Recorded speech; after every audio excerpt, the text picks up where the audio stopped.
My friends, let us come together in this moment, not merely to hear words, but to experience within ourselves a shift in awareness. For the great burden of the human scene today is not found solely in wars or in outward disturbances, but in the silent, invisible struggles that take place within the heart and mind of nearly every individual. It makes no difference how long one has walked the spiritual path, nor how sincere one has been in prayer or meditation. Still there arise moments when anxiety, depression, or a deep heaviness of spirit seems to settle upon us. And some, looking upon these experiences, imagine they have failed spiritually, that something is wrong with their practice or their faith.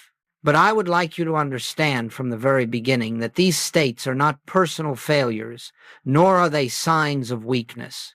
They are simply the universal beliefs of the human mind pressing themselves upon consciousness, seeking acceptance. You see, we have lived for centuries with the notion that our emotional states originate within ourselves, that they have something to do with our character, our worth, or our spiritual maturity. Yet this is one of the greatest misunderstandings of the spiritual life. The fear you feel is not your fear. The sadness you experience is not your sadness. These are the impersonal suggestions of the collective human mentality, and the moment you begin to see them in that light, a great weight lifts from your shoulders. For you realize that you are not responsible for what the human thought world presents to you.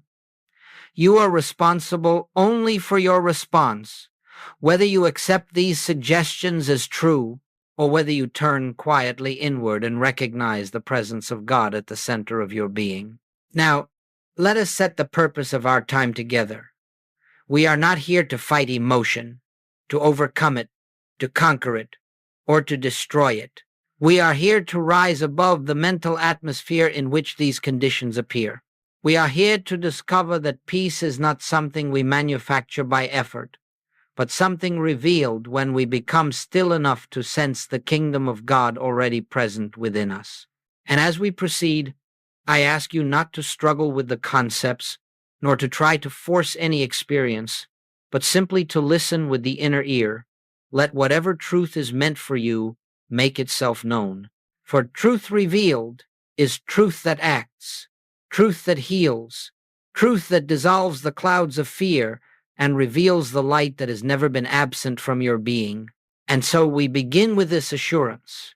There is a peace already established within you. There is a presence that has never wavered, never faltered, never left you for a single moment. Anxiety may come as a shadow, depression as a passing fog, but neither has the power to touch the divine center of your being. When we learn to rest in that center, even for a moment, the false sense begins to break, and the true light begins to shine. Now let us continue, for it is essential that we clear away one of the most persistent misunderstandings on the spiritual path. Many earnest students come to me and say, "Joel, I have meditated, I have prayed, I have studied the truth.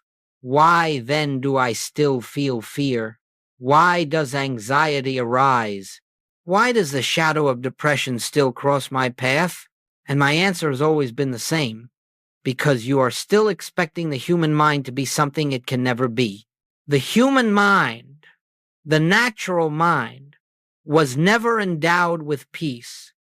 It was never created to be the instrument of spiritual realization. It is merely an avenue through which thoughts pass, some pleasant, some troubling, some inspired, some disturbing. And when you judge your spiritual progress by the condition of the human mind, you are measuring the infinite by the most limited instrument available. You are attempting to gauge the ocean by looking at a single wave. You see, the mistake lies in identifying yourself with the activity of the mind. When a fearful thought arises, you say, "I am afraid." When a heavy feeling emerges, you say, "I am depressed." But this is not the truth. These experiences occur within the human mentality, but the human mentality is not yourself. You are not the mind. You are the awareness that beholds the mind. And as long as you attempt to purify, strengthen, or perfect the human mind, you will remain entangled in its fluctuations, because you have not yet recognized your true identity. Let me say this as plainly as I know how. The spiritual path is not the improvement of the human self, but the discovery of the self that has always been perfect. This is why spiritual people sometimes suffer more acutely than others. They are still trying to use truth as a mental tool, still trying to apply principles to the human mind, still trying to make the mind peaceful, harmonious, or joyful. And yet the mind, by its very nature, is incapable of sustained peace. Peace comes only from the realization of the presence at the center of your being, not from the manipulation of mental states. The human mind says, I must get rid of this fear, but the spiritual consciousness says, this fear is not mine. It is an appearance without substance. The human mind says, why am I still struggling? But the spiritual consciousness says, the struggle belongs to the human sense of life, not to my true being. Do you see? You are not failing, you are awakening. And part of awakening is the recognition that suffering continues only as long as we look to the human mind for comfort or guidance. The moment you turn within, not to improve the mind, but to rise above it, you begin to taste a peace that does not depend on thoughts, emotions, or circumstances. So let us lay aside this burden of self-condemnation. Let us cease measuring our spiritual maturity by the movement of thought or mood. Your spiritual identity has never been touched by anxiety. It has never been dimmed by depression. These are experiences of the outer self, the finite self, the self of appearances, not the self that lives in God. And as God's expression, remember this, your suffering persists only when you try to heal the person you think you are, instead of awakening to the presence you truly are. When this distinction becomes clear, half the battle is won. When it becomes a living realization, the battle disappears entirely. Let us go deeper now, for the next principle is one upon which much of your freedom rests. It may appear simple at first, but if you truly understand it, if it becomes more than a concept, your entire relationship to fear, anxiety, and depression will change. And the principle is this: fear is not personal. It does not belong to you. It never has. Fear is not a quality of your being. Fear is not generated from your soul. Fear is not the activity of your true self. Fear is a suggestion, an impersonal shadow moving across the surface of human consciousness, seeking a host, seeking acceptance, seeking a me to cling to. The tragedy is not that fear exists. The tragedy is that we have been trained to claim it as our own. We say, I am afraid, I feel anxious, I am discouraged. And the moment we attach the pronoun I to the passing suggestion, we give it a reality, a power, and a life it never possessed. Let me remind you of something profound. Anything you can observe cannot be you. If you can witness fear arising, then the fear is not the witness. If you can sense depression moving through the mind, then depression is not the one who senses. If you can feel anxiety tightening in the body, the anxiety is not the one who feels. You, the true I, are the awareness in which these appearances arise and through which they pass. They have no more identity than a gust of wind, no more substance than a shadow cast by a cloud moving across the sun. When you cease to personalize the fear, its power begins to dissolve. When you stop claiming it, it loses its anchor. When you recognize it as impersonal, it cannot lodge itself within you. You might say, Joel, fear feels very real. It feels very personal. Yes, because the human sense of self has been conditioned for centuries to believe that whatever appears in consciousness must belong to the one who is conscious. But this is the very error we are learning to correct. Just as you would not call every image on a movie screen your life, nor should you call every thought or emotion that passes before your mental eyesight yourself. Fear is not personal. It is a universal belief in separation, a belief that there is something apart from God, something that can threaten, something that can harm. And because this belief is universal, it seeks expression through any mind that will accept it. But the moment you understand that fear is an impersonal suggestion, you rob it of its only strength, your belief in it. Do not resist it. Do not fight it. Do not try to cast it out. Simply recognize with quiet clarity, this fear is not mine. It is not of God. It has no law, no substance, no power. It is an appearance without reality. Then watch how it loosens. Watch how it slips away. Watch how it fades without struggle. Every time you respond to fear as an impersonal shadow, you rise a little higher in consciousness. You establish yourself more firmly in the awareness that your true being is untouched by the movements of the human mind. And slowly, gently, the inner atmosphere begins to clear, revealing the peace that has always been present beneath the turbulence. Now we can move forward, for this understanding becomes the bridge to the next great truth, that the kingdom you seek, the peace, the joy, the assurance, is not something to be attained. It is already established within you, waiting only for recognition. Now that we understand the impersonal nature of fear, let us move deeper into the heart of truth, the recognition of the kingdom within. For without this recognition, we may succeed in calling fear impersonal, yet still feel vulnerable, still feel as though we must defend ourselves against the movement of the mind or the fluctuation of emotion. But once the kingdom is understood not as a distant hope, not as a future attainment, not as a reward for spiritual effort, but as the very center of your being, you discover a peace that transcends anything the human mind has ever known. When Jesus said, "The kingdom of God is within you," he was not speaking poetically. He was revealing the eternal truth of your identity. He was declaring that within the core of your being there exists a presence that is whole, perfect, complete, and eternally free.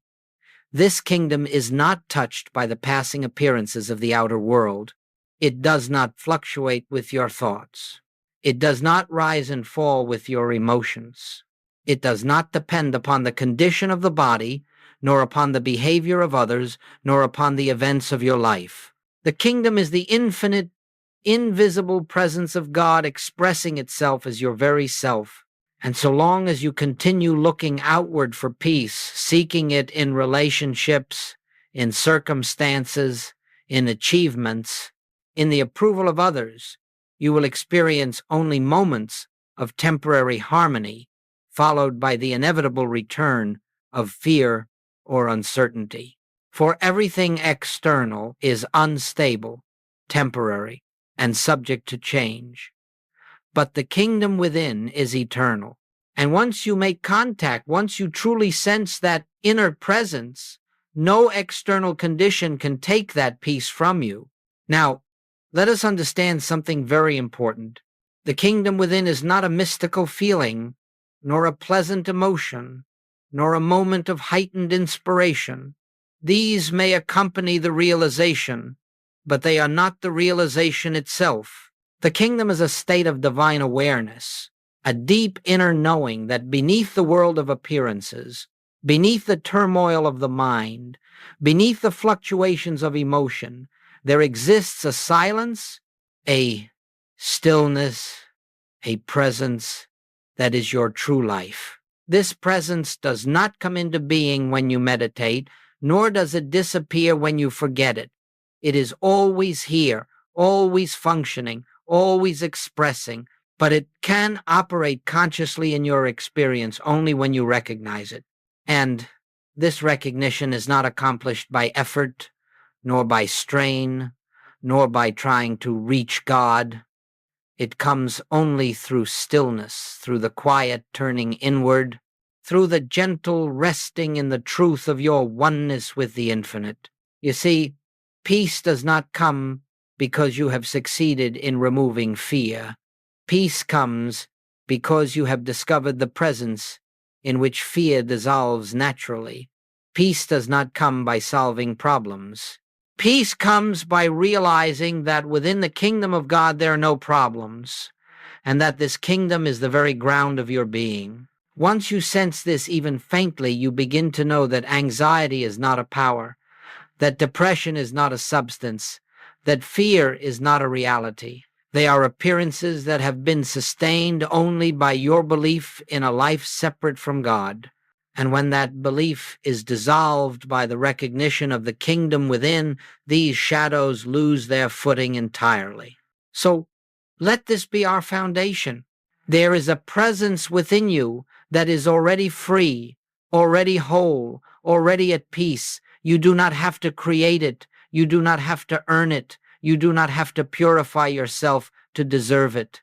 You have only to recognize it, to touch it, to rest in it, even for a moment, and something within begins to shift.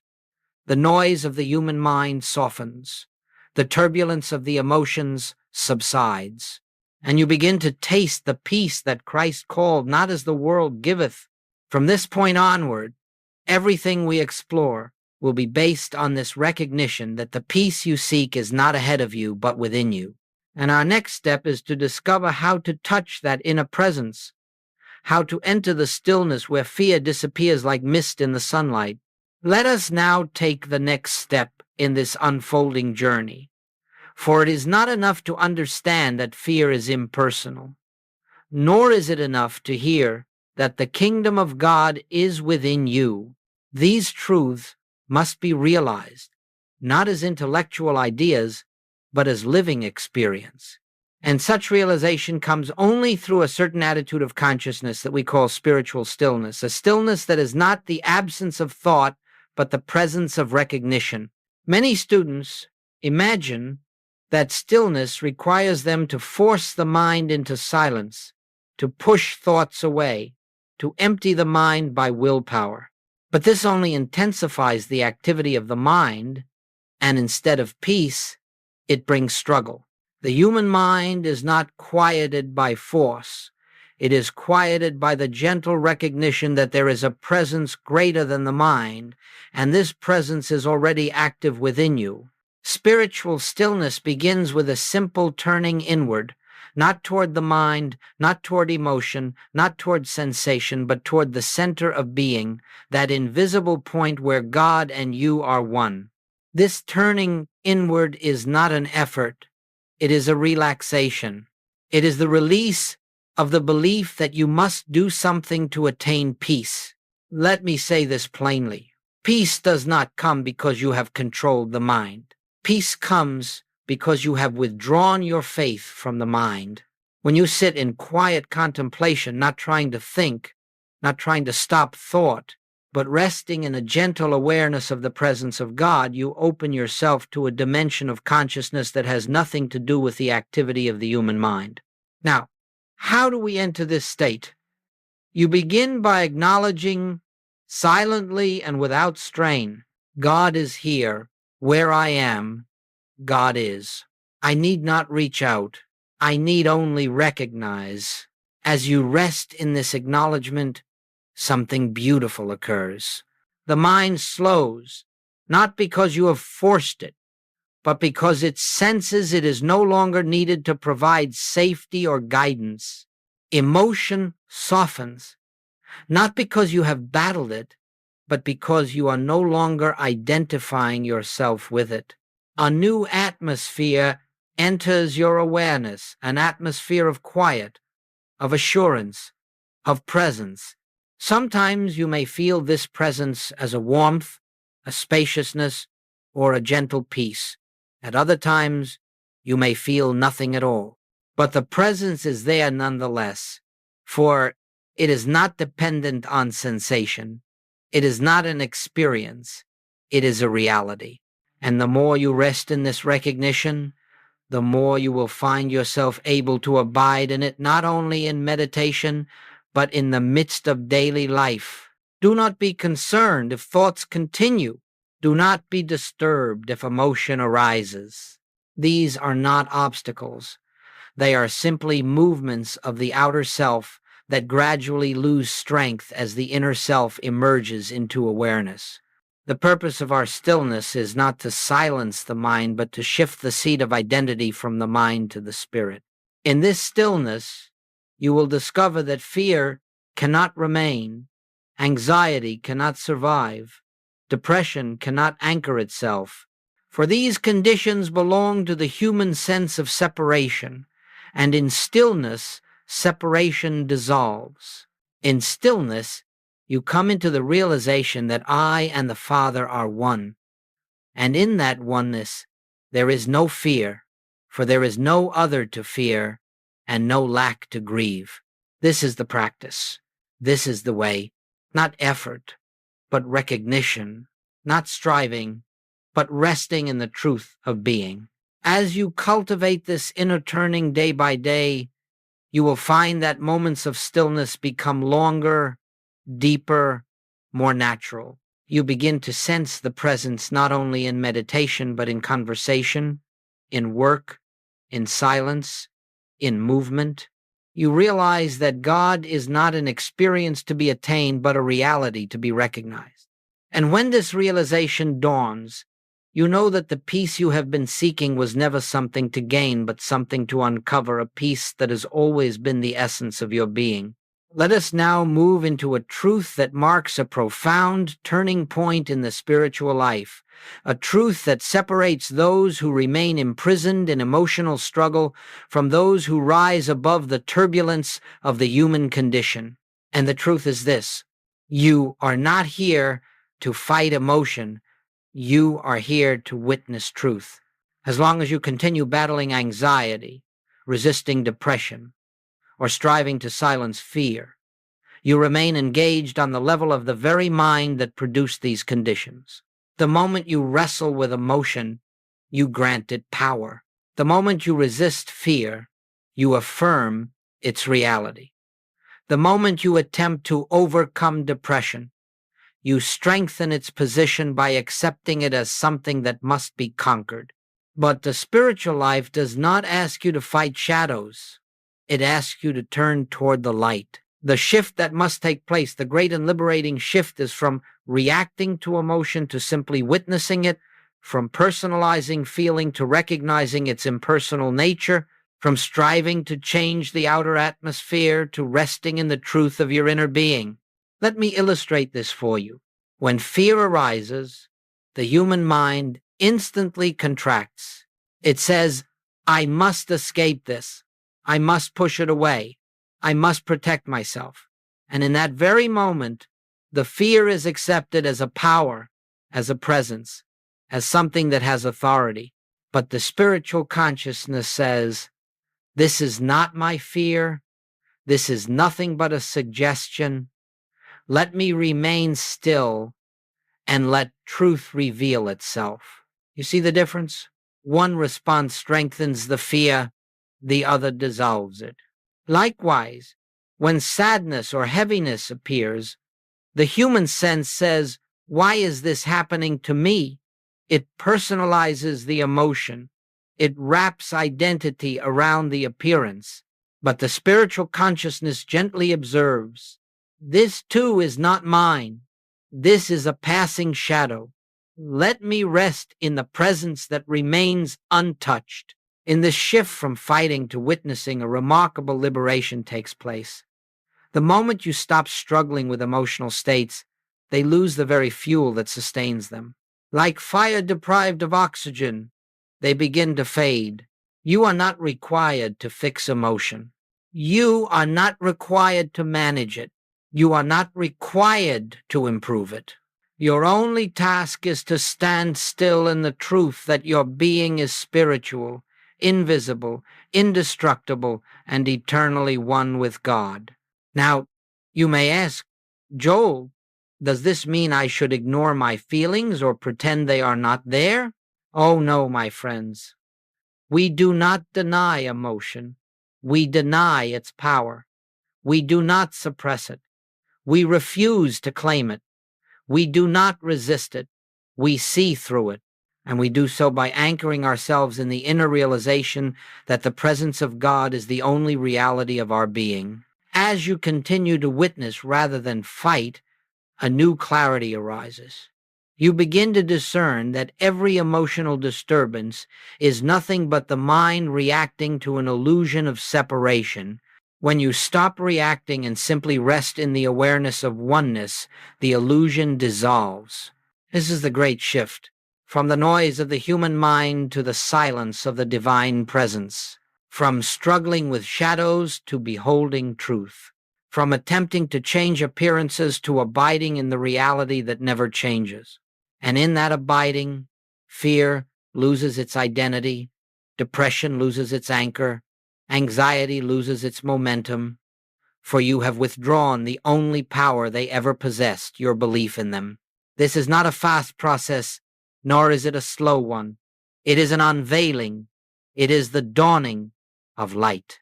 And as this light grows within you, you will find that you no longer live from the surface of the mind, tossed about by emotional winds, but from the depth of spirit, where peace is not earned but revealed. Let us move now into one of the most vital revelations on the spiritual path, perhaps the very cornerstone upon which all inner freedom rests. For behind every fear, every anxiety, every sorrow, there lies a single root, the belief that you exist as a separate self apart from the presence of God. And until this belief is dissolved, emotional suffering will continue to arise, no matter how sincere your spiritual practice may be.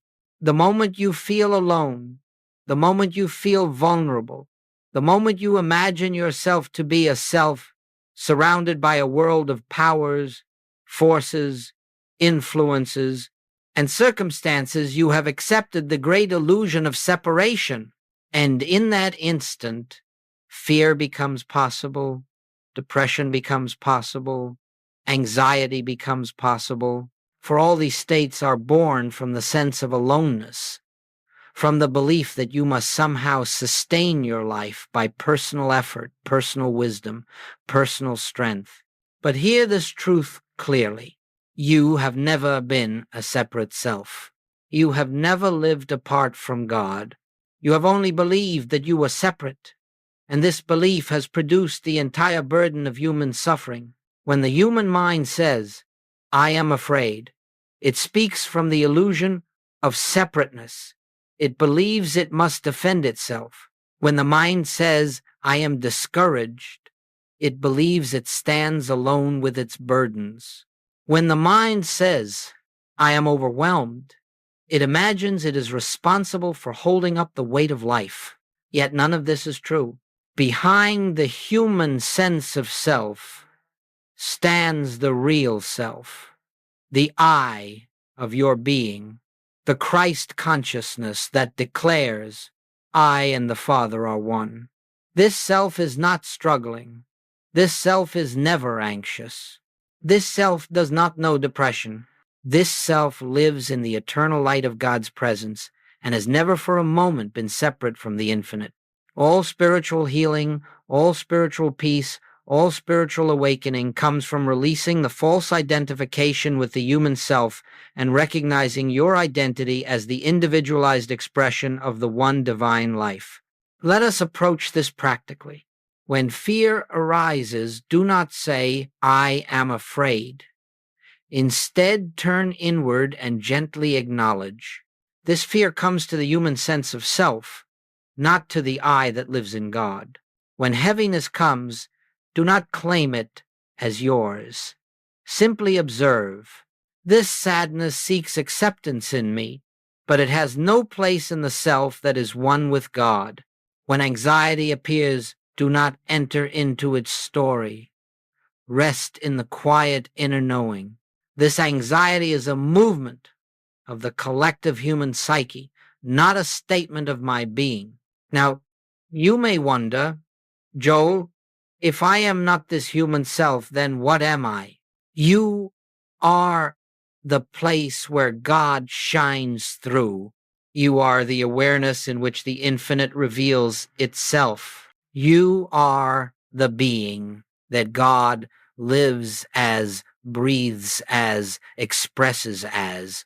You are the life of God made visible in individual form. This is not a poetic sentiment. This is the truth of your being, and when this truth becomes more real to you than the shifting conditions of the mind, a great and profound freedom begins to unfold. You discover that every emotional disturbance was tied to a false identity, and that by releasing this false identity, you release the mechanism by which fear can take hold. To help you taste this truth, let us turn inward for a moment. Allow yourself to recognize, not as affirmation, but as quiet knowing, right where I seem to be, God is. Right where this emotion appears, the present stands untouched. I am not separate. I am not alone. I am not divided from my source.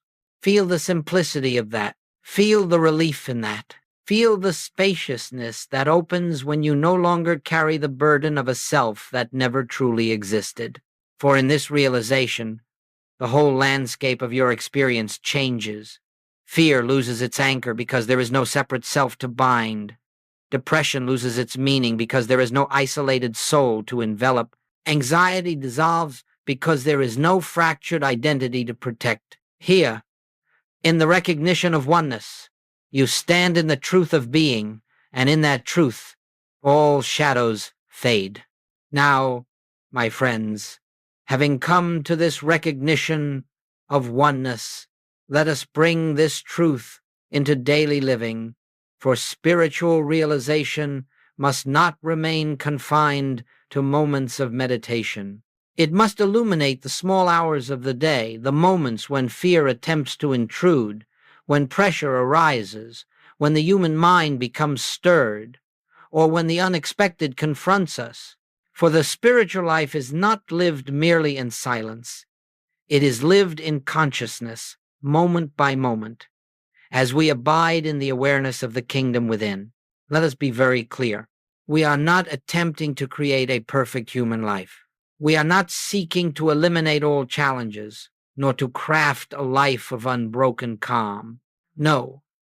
The purpose of this path is to remain so anchored in the presence that challenges, when they come, do not touch the depth of your being. They pass like wind across the surface, while you rest in the stillness beneath. So, how do we live from this inner kingdom? We begin with the simplest and most profound practice, the pause. When fear arises, pause. When anxiety tightens the body, pause. When sadness washes over you, pause. And in that pause, turn inward, not with effort, not with the intention to fix anything, but with a gentle remembrance. God is here. This moment is filled with the presence. I need not resist nor react. This pause is not a technique. It is an opening a doorway through which the kingdom reveals itself.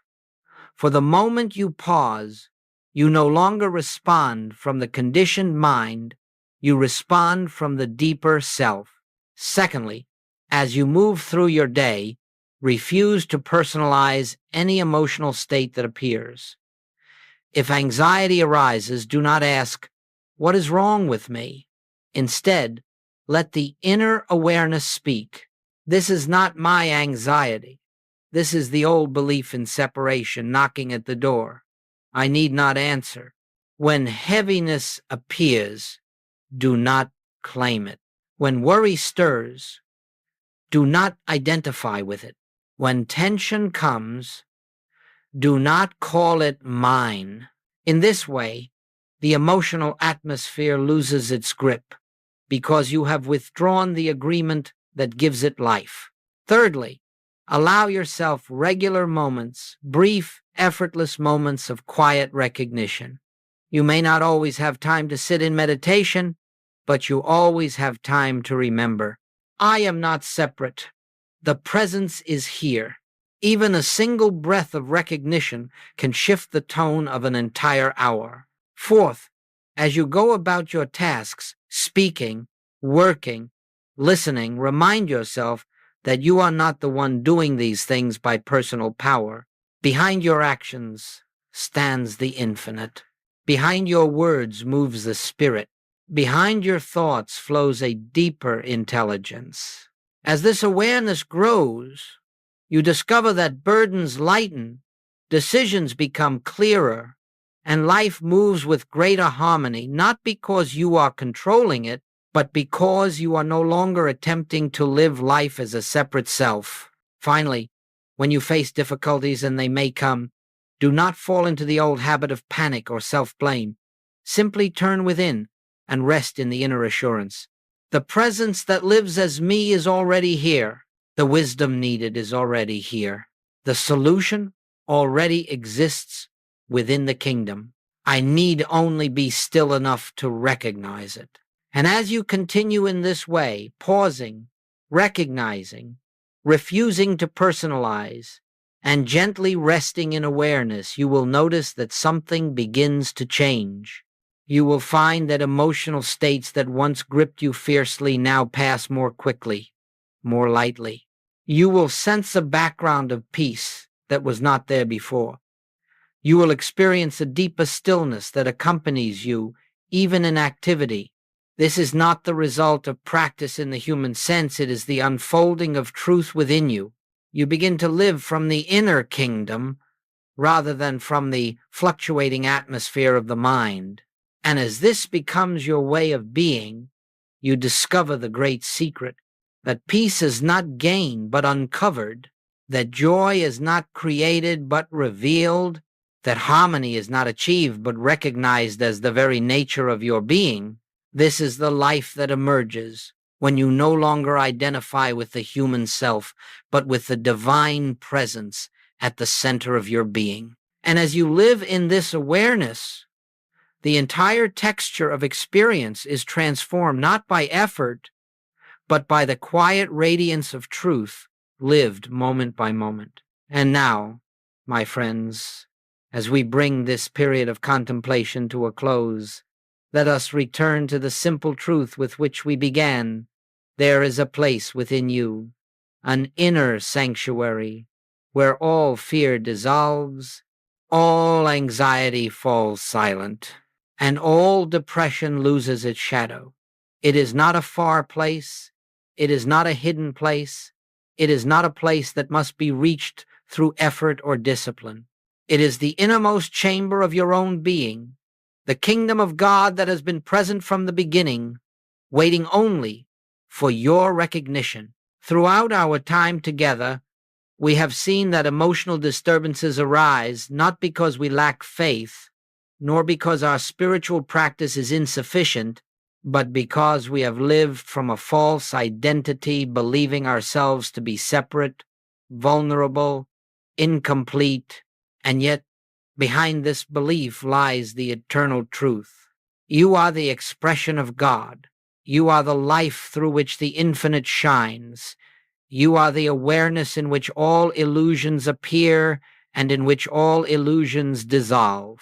As you rest in this realization, even for a single moment, something within you awakens to the certainty that peace does not depend upon the shifting conditions of the mind, nor upon the events of the world, nor upon the resolution of your problems. Peace is already present. Peace is the nature of the presence within you. Peace is the essence of your being. And so I ask you, as you leave this time of reflection, to carry with you not a technique, not a formula, but a remembrance, an inner knowing that at any moment, in any circumstance, you may turn within and find the quiet, steady radiance of God's presence. You may pause, you may rest, and you may rediscover the truth that has never ceased to be true. You and the Father are one. Let the burdens of the world fall from your shoulders. Let the weight of the separate self dissolve. Let the inner light reveal itself, not through effort, but through the simple act of recognition. And as you go forward, may this presence that lives as you lead you gently guide you silently, and unfold your path with a grace that does not come from human striving, but from the infinite that has always been the foundation of your life. In quietness, in trust, and in the deep awareness of oneness, you will find that the stillness you have sought has been within you all along, waiting only for you to enter, to rest, and to remember.